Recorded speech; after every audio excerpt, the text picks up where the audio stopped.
주님께서 여러분과 함께 마테오가 전한 거룩한 복음입니다. 그 무렵 예수님께서 베드로와 야고보와 그의 동생 요한만 따로 데리고 높은 산에 오르셨다. 그리고 그들 앞에서 모습이 변하셨는데 그분의 얼굴은 해처럼 빛나고 그분의 옷은 빛처럼 하얘졌다. 그때 모세와 엘리야가 그들 앞에 나타나 예수님과 이야기를 나누었다. 그러자 베드로가 나서서 예수님께 말하였다. 주님, 저희가 여기서 지내면 좋겠습니다. 원하시면 제가 초막셋을 지어 하나는 주님께, 하나는 모세께, 또 하나는 엘리야께 드리겠습니다. 베드로가 말을 채 끝내기도 전에 빛나는 구름이 그들을 덮었다. 그리고 그 구름 속에서 이는 내가 사랑하는 아들, 내 마음에 드는 아들이니 너희는 그의 말을 들어라 하는 소리가 났다. 이 소리를 들은 제자들은 얼굴을 땅에 대고 엎드린 채 몹시 두려워하였다. 예수님께서 다가오시어 그들에게 손을 대시며 일어나라, 그리고 두려워하지 마라 하고 이르셨다. 그들이 눈을 들어보니 예수님 외에는 아무도 보이지 않았다. 그들이 산에서 내려올 때 예수님께서는 그들에게 사람의 아들이 죽은 이들 가운데서 되살아날 때까지 지금 본 것을 아무에게도 말하지 마라 하고 명령하셨다. 주님의 말씀입니다. 전 예수님, 오늘 사순절 2주일을 맞이해서 예수님께서 높은 산에 오르셔서 거룩하게 변하시는 모습을 복음에서는 들었습니다. 이 예수님께서 이 영광스러운 변모를 하신 이 산은 다볼산으로 이렇게 전승해서 알려져 있죠.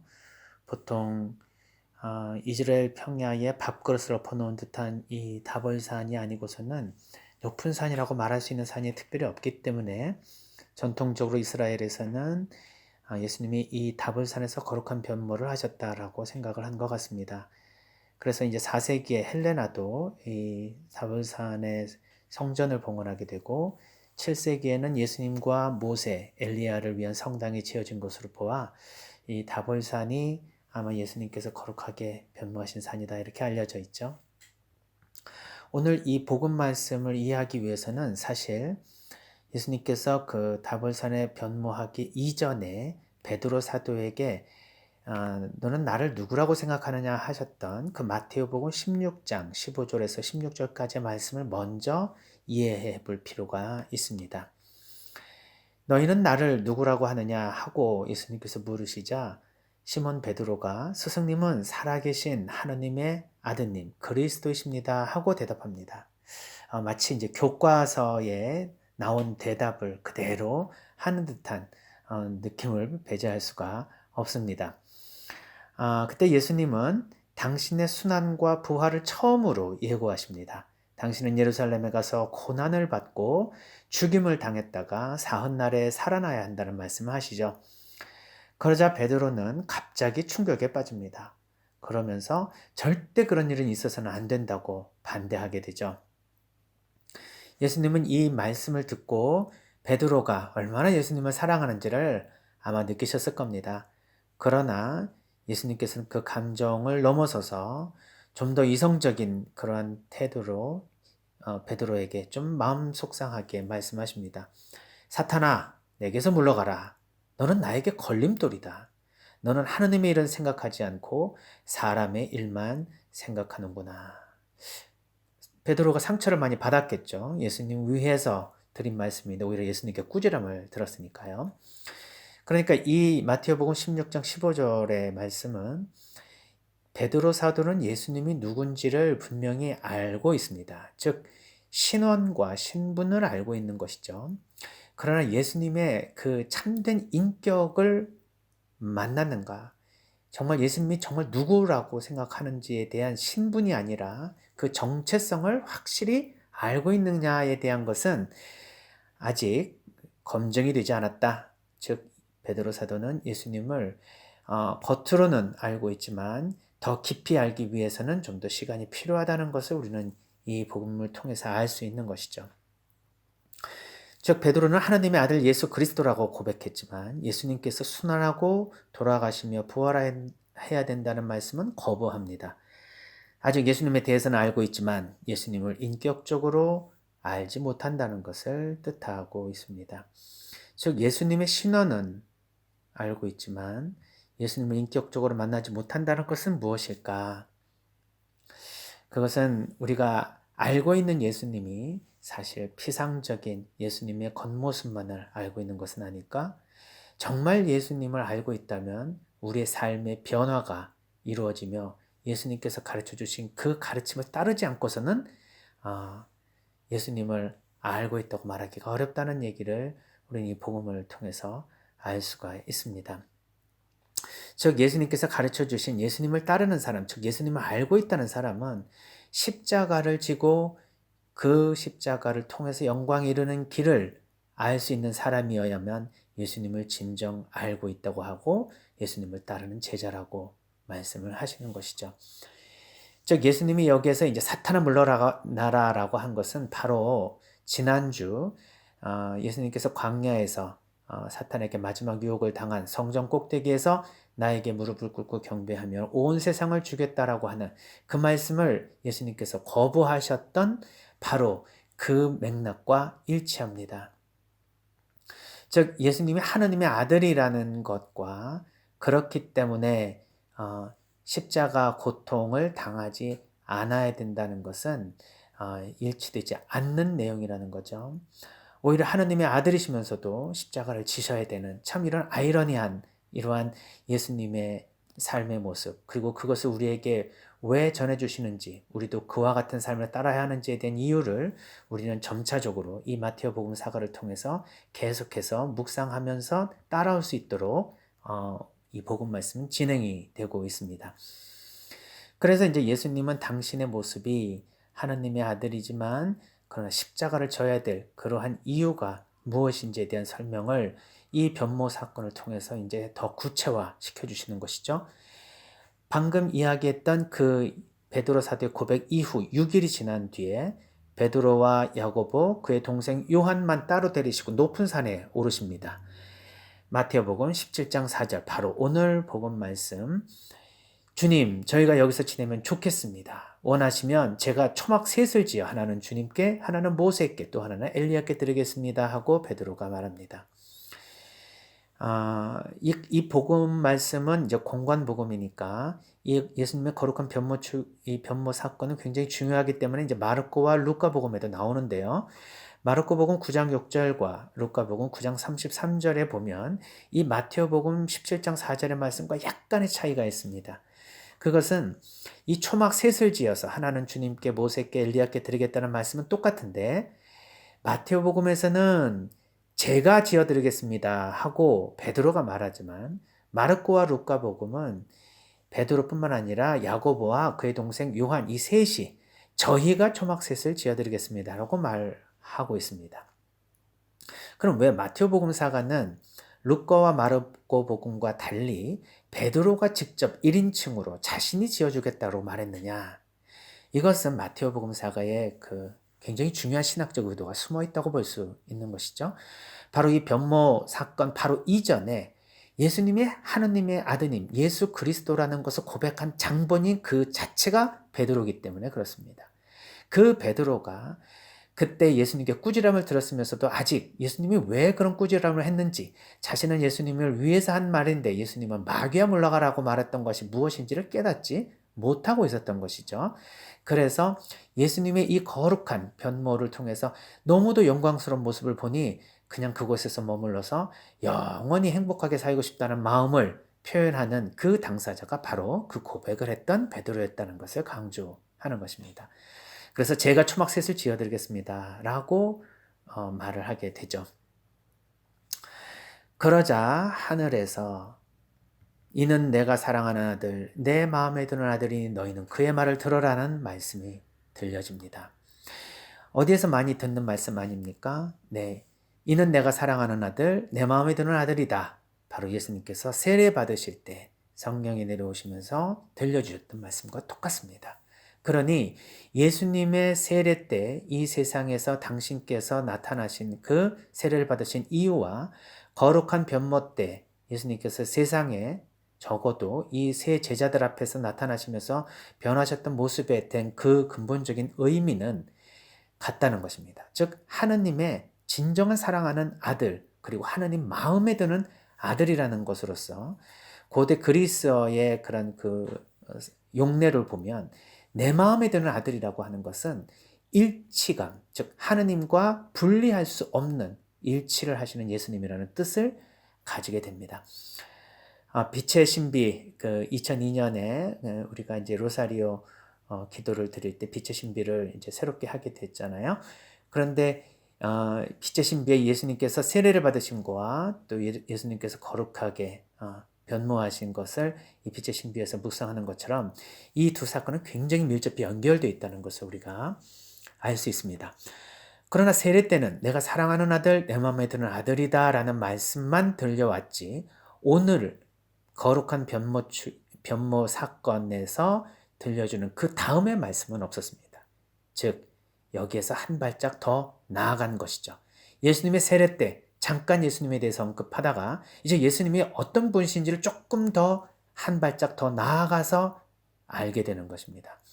그것은 너희는 그의 말을 들어라 라는 하느님의 어떤 굉장히 위험 있는 말씀입니다.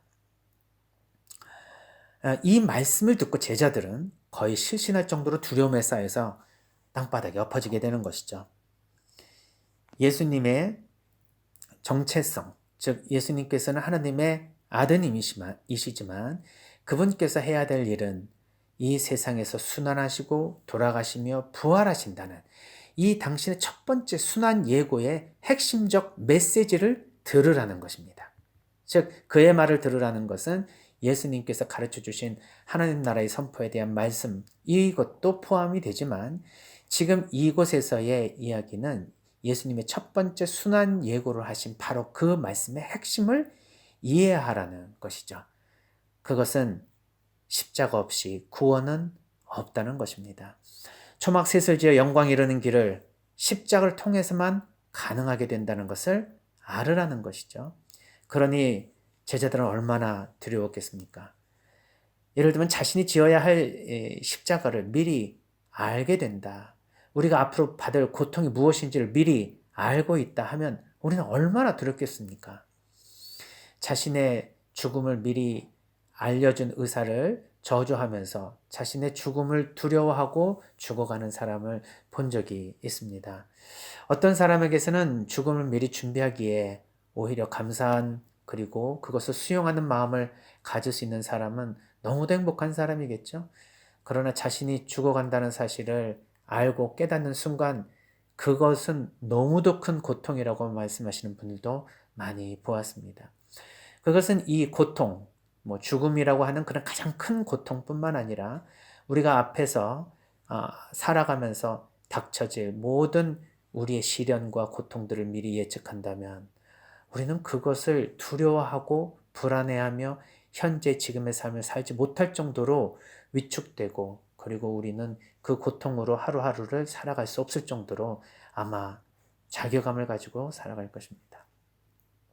그러나 예수님께서는 이러한 고통을 우리가 지고 나아가야 드디어 영광이 있다는 말씀만 하시는 것이 아니라 그 이후에 제자들이 두려워 떨며 땅바닥에서 머리를 조아리고 있을 때 예수님이 그들에게 다가와서 손을 대시며 일어나라, 두려워하지 마라 하고 손을 내미시면서 이끌어 주십니다.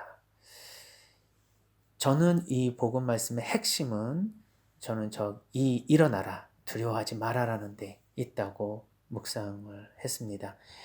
십자가를 통해서 영광에 이른다라는 사실을 알려주셨지만 그러나 그것으로 멈추지 않으시고 그 십자가를 지고 갈 수 있는 힘이 바로 예수님에게서 나오신다는 것을 또한 우리에게 알려주시면서 십자가를 기꺼이 지고 갈 수 있는 그런 힘도 하느님께서 우리에게 내려주시고 있다는 것입니다.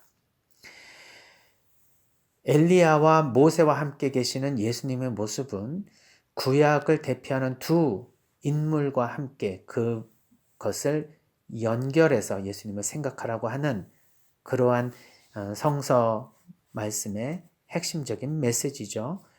하늘에서 구름 속에서 천둥처럼 명령하시는 하느님의 말씀을 들은 사람들은 바로 모세와 엘리야입니다. 모세는 돌에 새겨진 십계명 속에서 이 하느님 말씀을 들었고 엘리야도 하느님의 말씀을 들은 구약의 선지자들이죠. 모세는 율법을 대표하며 엘리야는 불수레를 타고 하늘로 올라가 영생의 존재를 상징합니다. 또 모세도 하나님이 직접 아무도 모르는 곳에 묻어두셨다 해서 죽음을 상징하지 않고 살아있는 그러한 두 하나님의 예언자들로 구약 성경은 기억하고 있습니다. 즉 죽음이 아닌 하나님 곁에서 영원히 살아있는 존재며 둘 다 시나이산에서 하나님을 만난 구약의 대표적인 인물이죠. 예수님은 이 두 인물을 연결해주는 분이라는 것을 우리는 오늘 이 높은 산에서 세 분이 함께 계신 것을 통해서 알 수가 있습니다. 그러나 그 구약의 엘리야와 모세와 함께 예수님을 연결해주는 것을 넘어서서 예수님은 그 두 분보다 뭔가 다른 메시지를 우리에게 준다는 사실을 깨닫게 됩니다. 그것은 두 사람이 구약에서 하나님을 만나는 방식이 아닌 새로운 방식으로 우리가 하나님을 만날 수 있다는 것을 예수님이 가르쳐 주신다는 것이죠. 그것은 방금 아까도 말씀드린 예수님의 따뜻한 위로와 사랑, 즉 우리에게 일어나라, 두려워하지 마라라는 말씀으로 대표됩니다. 예수님은 인간 모든 사람들에게 비록 우리가 고통 중에 있다 하더라도 예수님께서 그 손길로 그 따뜻한 말씀으로 우리를 함께 해주시고 그 용기를 불어주시는 분입니다.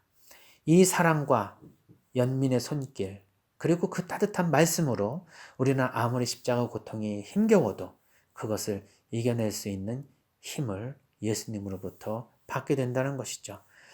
실로 때로는 하느님의 이러한 말씀을 들으라는 말씀이 너무도 두려웠지만 예수님의 따뜻한 사랑의 손길로 그것을 이길 수 있다는 그 위안이 우리에게 얼마나 크게 다가오는지 모릅니다. 고통과 두려움에 빠진 이들을 위로하시는 하느님, 그 말씀을 더 잘 이해하고 실제로 체험할 수 있도록 도와주시는 분이 바로 예수 그리스도라는 것이죠. 그래서 우리는 예수님이 있기에 앞에 십자가가 놓여있다 하더라도 우리는 그것을 용기 있게 걸어갈 수 있는 힘을 얻게 된다는 것입니다. 즉 오늘 이 거룩한 변모의 참된 뜻은 우리가 예수님을 알고 있다. 실제로 하나님의 아들이시고 그리스도라는 것을 알고 있다 하더라도 그 예수님을 알고 있는 사람, 즉 예수님을 진정으로 인격적으로 만난 사람은 우리가 십자가를 거부하지 않고 기꺼이 지고 가는 그 모습을 통해서 진정 우리가 예수님을 알고 있다는 것을 증명하는 것이다. 그러나 그 십자가로 두려워할 일이 아니다. 그 십자가는 반드시 주님께서 함께 지고 가시며 우리에게 따뜻한 사랑과 위로로 그 십자가를 기꺼이 지고 갈 수 있도록 해주시는 분도 예수님이라는 그런 말씀이 오늘 이 복음의 핵심적인 말씀이라고 생각이 듭니다. 어제 그 시청률이 높은 드라마 이태원 클라스라는 드라마를 잠깐 본 적이 있는데 거기에 강민정이라는 인물이 무엇을 얻으려면 대가를 치러야 된다는 말을 예로 들면서 freedom is not free라는 말을 썼더라고요. 대가 없는 자유는 없다 또는 자유는 거저 주어지지 않는다 이런 말인데 사실 이 말은 그 미국 워싱턴 DC의 한국 전쟁 기념관 한쪽 벽면에 새겨진 글이라고 하죠.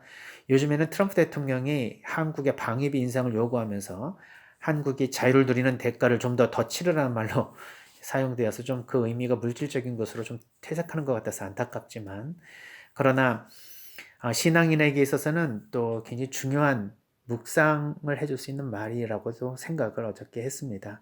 즉, 이 십자가를 통해서만이 우리가 부활을 얻을 수 있다는 것을 묵상하기에 참 좋은 말처럼 느껴졌습니다. 마찬가지로 우리가 구원과 영광은 거저 주어지지 않는다라고 말하죠. 반드시 십자가라는 우리에게 주어진 삶의 과제를 짊어지고 예수님이 걸어가신 길을 걸어야 한다는 것입니다. 자신의 십자가가 너무 힘들어도 어쩌면 자신의 십자가가 아닌 다른 이의 십자가를 대신 짊어지고 가는 것처럼 느껴진다 하더라도 이것이 바로 하느님께서 나에게 허락하신 내 삶의 십자가라고 기쁘게 수용해야 할 것입니다. 그 수용의 힘은 바로 예수님께서 함께 해주신다는 것이죠. 예수님은 두려움에 빠진 제자들에게 내미신 따뜻한 사랑의 손길을 우리에게도 내미십니다. 그 십자가를 두려움 없이 잘 지고 나갈 수 있는 힘을 주시는 것입니다. 이것이 바로 십자가를 지고 나갈 힘이며 그 자체가 십자가를 이길 수 있는 유일한 길이라는 것을 우리 오늘 복음 말씀을 통해서 깊이 깨달을 수 있습니다. 우리가 서로 깊은 마음으로 한 마음 한 뜻이 되어 사랑을 하게 되면 서로의 십자가를 기쁘게 지고 나갈 수 있도록 하느님께서 내미신 손길을 우리가 이웃을 통해서도 확인할 수 있지 않겠습니까? 하느님께서 직접 우리에게 십자가를 이길 수 있는 힘을 주신다는 것은 바로 이웃의 사랑을 통해서 우리가 체험한 실제일 것입니다. 주님의 기쁜 부활의 영광을 체험하기 위해 우리가 40일간의 이 사순절을 시작하는데 서로서로의 사랑의 손길을 좀 더 체험하면서 우리가 십자가를 지고 나갈 수 있는 그러한 자신만의 십자가로 기쁘게 수용할 수 있는 그 체험을 모든 분들이 느낄 수 있는 사순절이 되었으면 좋겠습니다. 그래서 지금 현재 고통당하고 힘들고 좌절하고 그리고 두려움에 쌓인 모든 분들이 이 말씀으로 기쁜 은혜를 체험하고 위로를 받으시며 어떤 고통 중에 있다 하더라도 우리 주변에 따뜻한 하나님의 손길을 대신 내밀어주는 우리의 이웃이 있다는 거 잊지 말고 도움을 좀 청하고 또 그러한 어려움 중에 있는 사람에게 도움을 청할 수 있는 그러한 마음을 좀 더 가질 수 있는 사순절이 되었으면 좋겠습니다. 고통 중에 있는 분들 이 사순 시기를 통해서 정말 기쁨의 영광을 누릴 수 있는 부활을 맞이하도록 사순절 특별한 마음으로 고통 중에 있는 분들을 위해서 기억하겠습니다.